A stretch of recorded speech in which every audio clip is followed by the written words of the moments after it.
Te koto te whanau o Auckland Unitarian. Te koto nā marahiri. No mai, higher mai ki tene whare karakia a te atua. Te koto, te tato katoa. For 118 years, Auckland Unitarians have welcomed people of all faiths or no faith into this space. But never before in the aftermath of a horrendous crime against fellow New Zealanders or people of one particular faith. We dedicate this morning's worship to our Muslim brothers and sisters who have been harmed and terrorized by hate.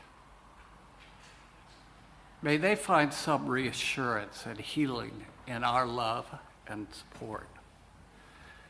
May we in turn find some healing in our reflection on our unforeseen loss of innocence. It is appropriate then that we begin by drawing from the Muslim faith.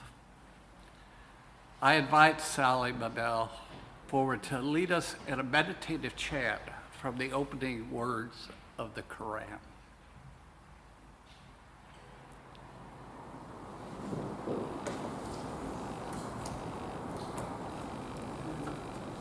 The opening words of the Quran are just very simple, and it's an appropriate message for today. Bismillah, which means we begin in the name of oneness and unity. Ar-Rahman, Ar-Rahim, mercy and compassion. So, Bismillah, I'm going to repeat just Ar-Rahman, Ar-Rahim. And I'll just sing it over till, we'll just sing the Bismillah part till you get it.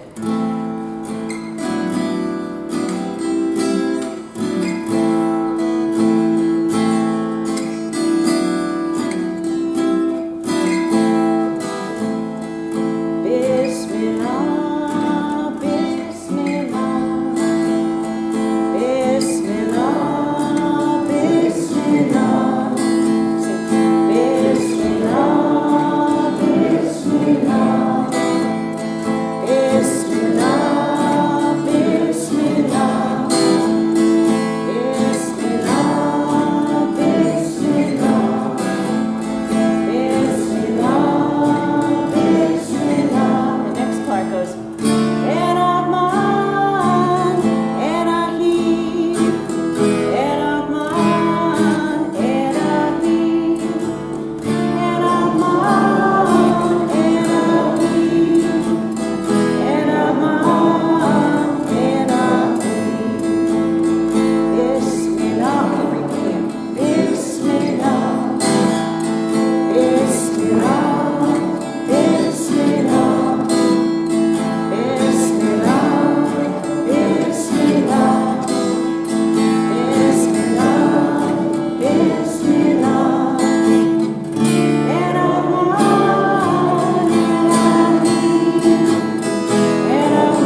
Thank you, Sally.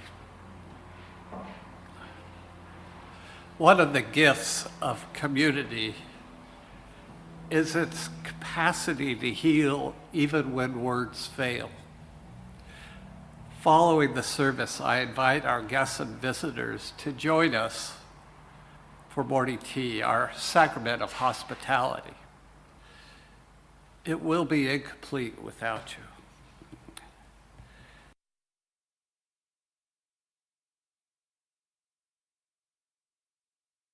For my opening words, I offer 3 quotes.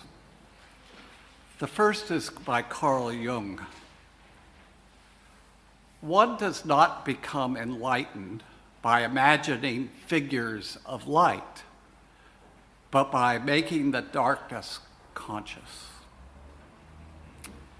The second quote is by Debbie Ford. We all have a shadow that is part of our total reality. Our shadow is here to point out where we are incomplete.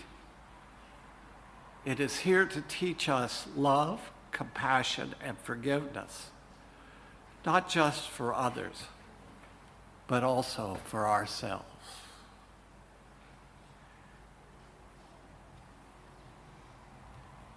And the last quote is by Lao Tzu from the I Ching. A great nation is like a great man. When he makes a mistake, he realizes it. Having realized it, he admits it. Having admitted it, he corrects it. He considers those who point out his faults as his most benevolent teachers. He thinks of his enemy as the shadow that he himself casts.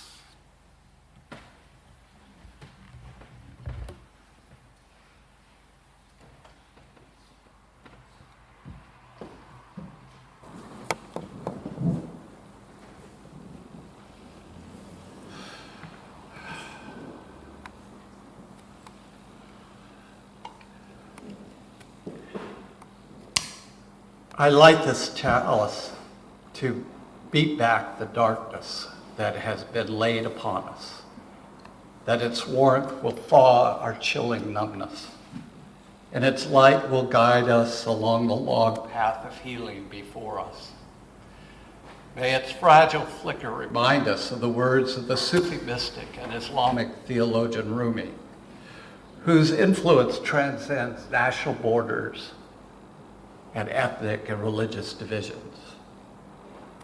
Out beyond ideas of wrongdoing and right doing, there is a field. I'll meet you there.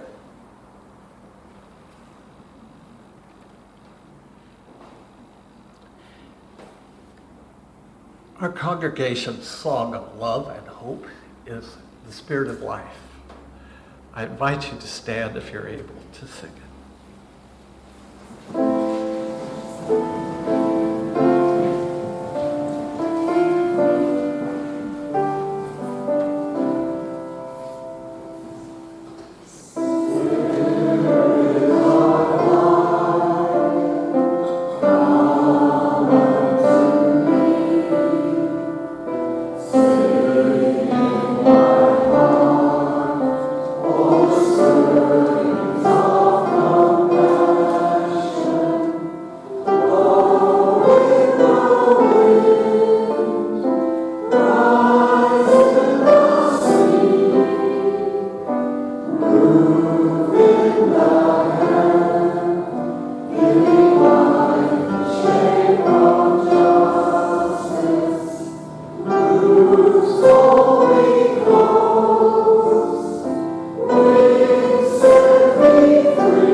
This happened to me once before, following 9/11.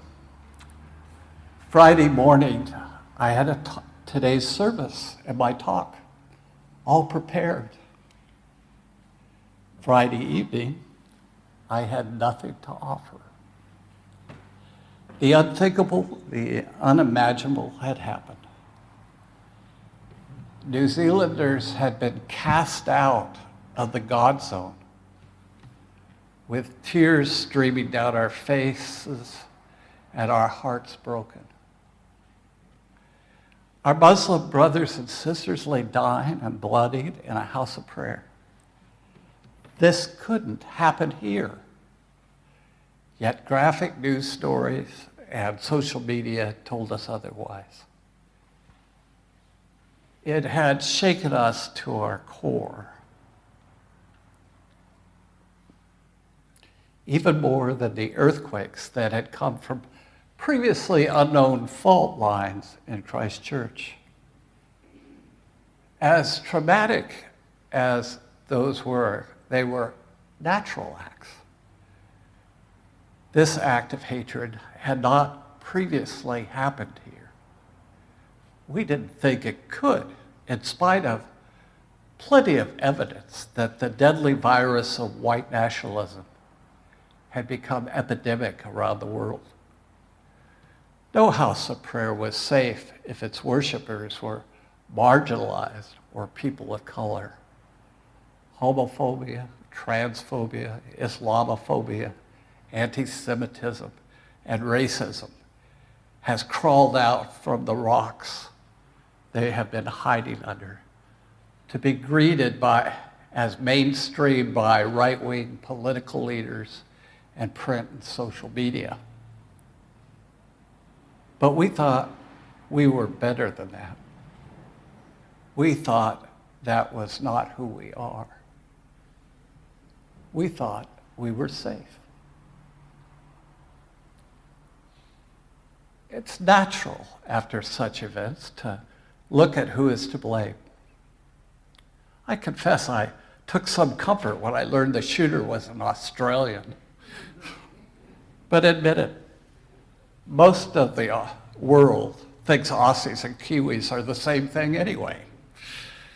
But if we go down the road to find someone to blame, we will curtail our own healing. We will be a danger to ourselves and others. We cannot hide behind a curtain of innocence. If there is someone or a group we see as the other, who we fear or scapegoat or denigrate, even if only silently,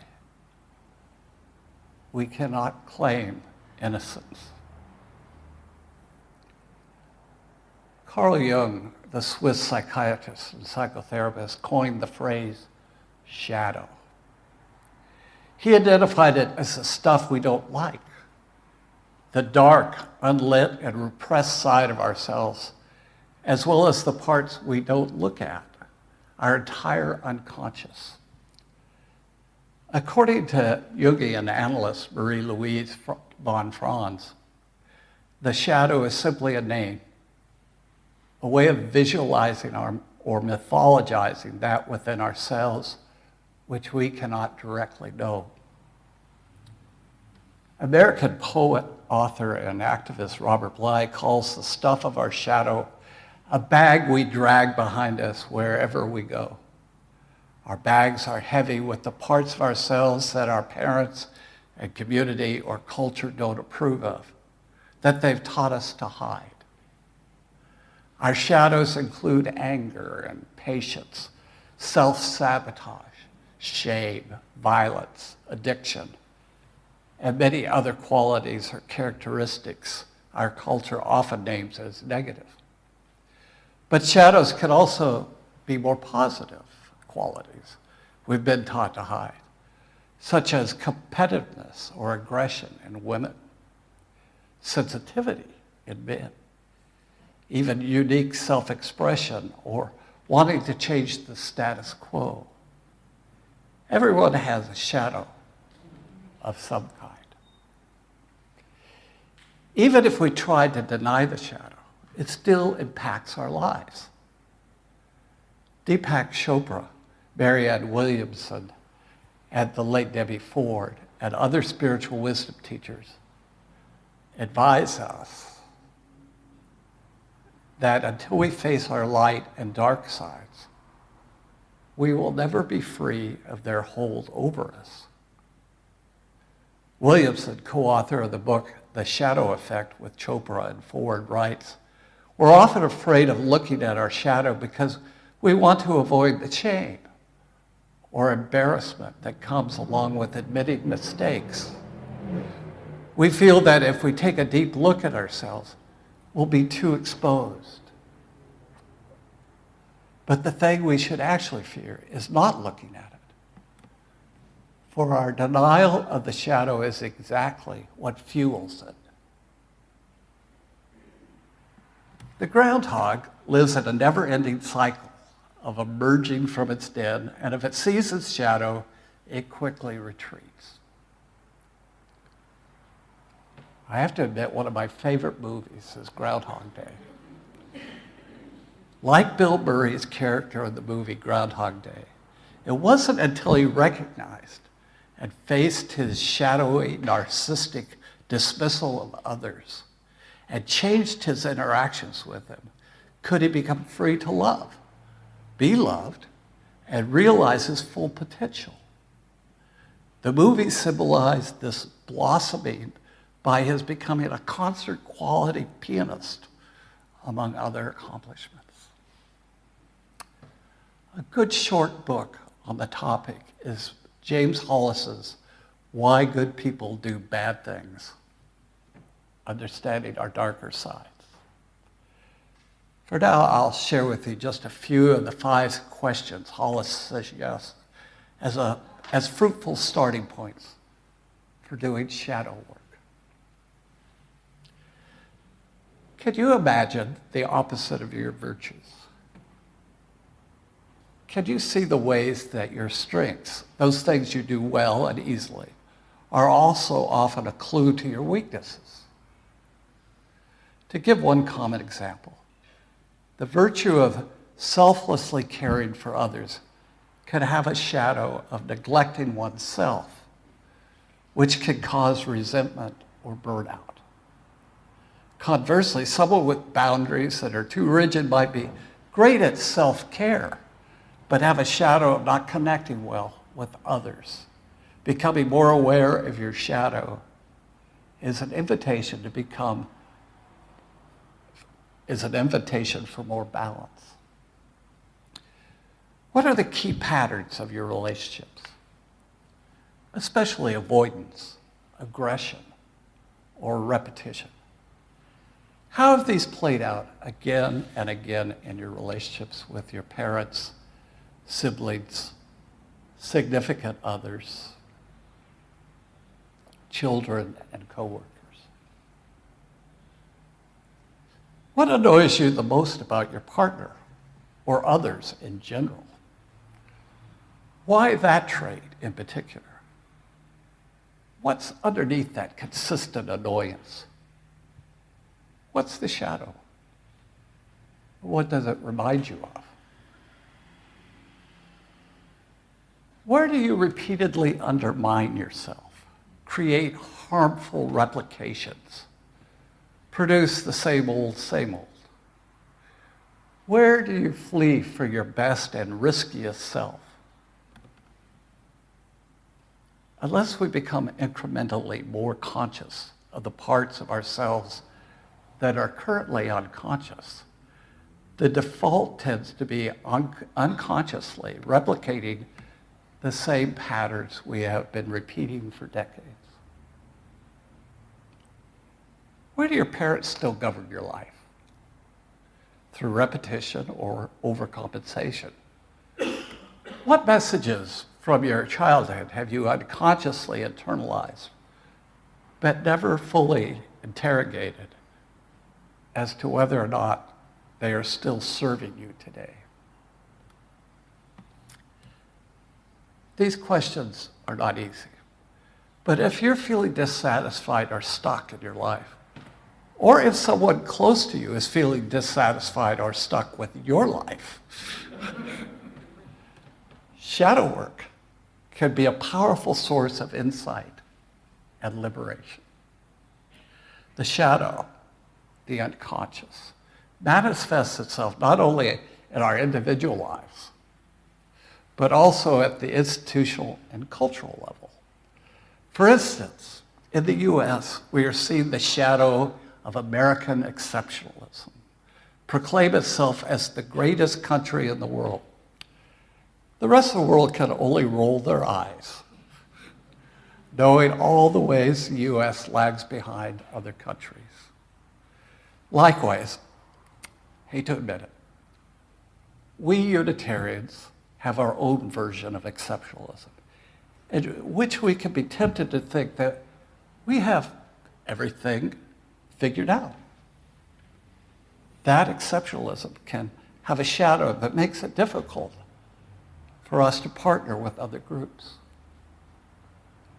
Relatedly, technological progress has helped us feed increasing numbers of people, cure increasing numbers of diseases, and connect us globally in astounding ways. Among the many corresponding shadows of technological progress are climate change and the ways that our technology is often made affordable through exploitative labor practices in the third world. The more I explore shadow work, the more I am suspicious of quick fixes, easy promises, and simplistic certainty.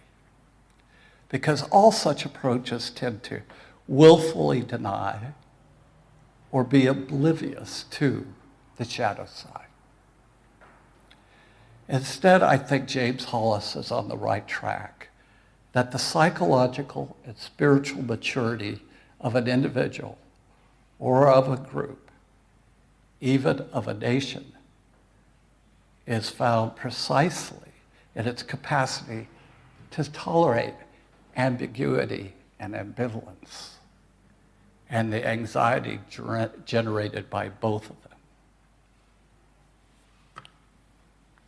May we do the hard work that such senseless acts become a thing of the past. It's the only way we will heal. It is the only way we will find meaning. Assalamu alaikum. Peace be with you.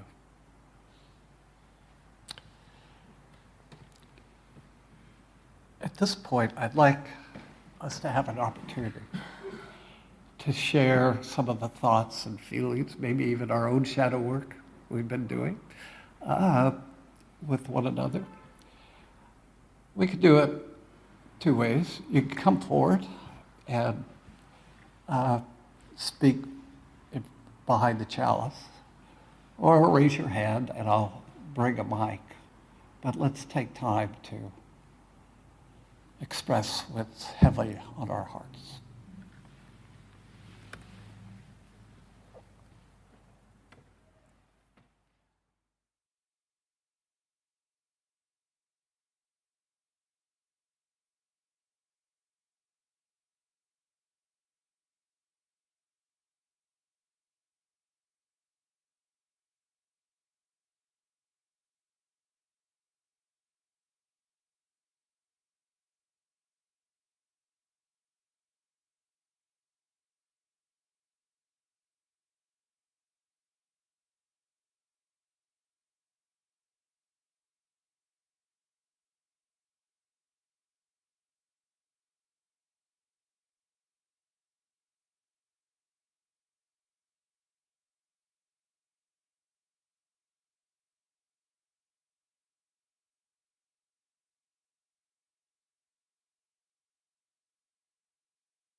my closing words. No matter how weak or how frightened we may feel, we each have gifts that can make a difference in the world. In the coming days, weeks, months, and years, may you do at least one thing to support the broken, to welcome the stranger, to celebrate what is worthy, to do the work of justice and love. Be strong, be connected. Each day act so you may be a little more whole.